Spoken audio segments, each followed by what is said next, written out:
5:45 നിർത്തിയോ? അങ്ങനെ അത് കഴിഞ്ഞു. അവിടെ വീട്ടിൽ സുഖമായി താമസമൊക്കെ തുടങ്ങി. എല്ലാ സുഖ സൗകര്യങ്ങളോടും കൂടി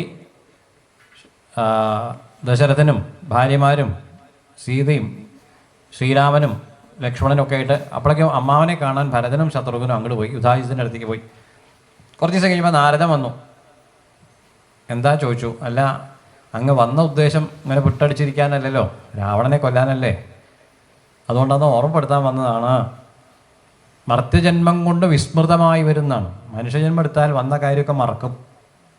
അപ്പോൾ പറഞ്ഞു, മറന്നിട്ടൊന്നുമല്ല, നാളെ ഞാൻ കാട്ടിലേക്ക് പോകും. കാലാവലോകനം കാര്യസാധ്യം നൃണാം. കാലം നോക്കിയിട്ട് നമ്മൾ എന്തും ചെയ്യാൻ പാടും. ഇപ്പോൾ രാവണന് നല്ല കാലമാണ്, ഇപ്പോൾ കൂട്ടിയാൽ കൂടില്ല. പക്ഷെ എന്നാലും ഞാൻ നാളെ കാട്ടിലേക്ക് പോകും, അതിനുള്ള വഴിയൊക്കെ ചെയ്തു വെക്കുകയാണെന്ന് നാരദനെ സമാധാനിപ്പിച്ചു വിടും. പിറ്റേ ദിവസമാണ് അഭിഷേകത്തിന് ഏർപ്പാടൊക്കെ ശ്രീരാമനെ വിളിച്ചിട്ട് പറയും. വസിഷ്ഠൻ പറയും, വസിഷ്ഠനോട് കുറച്ച് ദശരഥൻ പറയും, രാമനെ എല്ലാവർക്കും ഇഷ്ടമാണ്, ഞാൻ രാജാവാക്കാൻ ഇനി നല്ല സമയമായി, ഇപ്പം ഇനി ഭരതൻ വരാനൊന്നും കാത്തു കണ്ട, നമുക്ക് നാളെ തന്നെ അഭിഷേകം നടത്താം. ഓ, അതിനെന്താ പറയും, എല്ലാ ഒരുക്കങ്ങളും സുമന്ത്രരെ വിളിച്ച് ഏർപ്പാടാക്കും. ശ്രീരാമനെ വിളിച്ച് പറയും തന്നെ രാജാവാക്കിയിട്ട് അഭിഷേകം ചെയ്യാണ്. ആയിക്കോട്ടെ പറയും. സന്തോഷമാവും, കൗസല്യയ്ക്ക് സന്തോഷമാവും, കൈകേയിക്ക് സന്തോഷമാവും, എല്ലാ സുമിത്രക്കും എല്ലാവർക്കും സന്തോഷമാവും. അത് കഴിഞ്ഞിട്ട് പിറ്റേ ദിവസം രാവിലെ കൈകേയി